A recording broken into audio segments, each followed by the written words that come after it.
Hello everyone, আসসালামু আলাইকুম। কেমন আছেন সবাই? আমি সানি চলে এসেছি সার্ভি রুবি ফ্যামিলি ব্লগ পেজ থেকে। তো আজকে আমি আপনাদের সাথে শেয়ার করব তিতা করল্লা কিভাবে ভাজি করলে তিতাটা একটু কম লাগে। তো আমি এখানে করল্লা এবং আলু সুন্দর মতন কুচি কুচি করে কেটে নিয়েছি। করল্লার সাথে আলুটা দিলে তিতার পরিমাণটা অনেকটাই কমে যায়।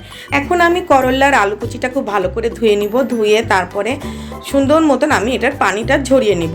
তো এখানে আমি একটু কষলে কষলে ধুচ্ছি, যেহেতু এখানে আলু দিয়েছিলাম তো আলুর একটা কষ থাকে, সেই জন্য আমি একটু ভালো করে কষলে ধুয়ে নিলাম।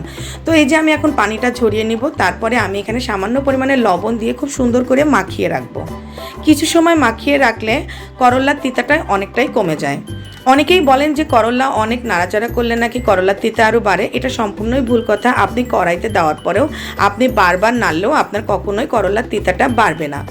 আর একটা জিনিস মাথায় রাখবেন, সেটা হচ্ছে করল্লা ভাজি করার সময় অবশ্যই পেঁয়াজের পরিমাণ অন্যান্য ভাজির তুলনায় একটু বেশি দিতে হবে। আর এখানে মরিচের পরিমাণটা অনেক কমিয়ে দিতে হবে।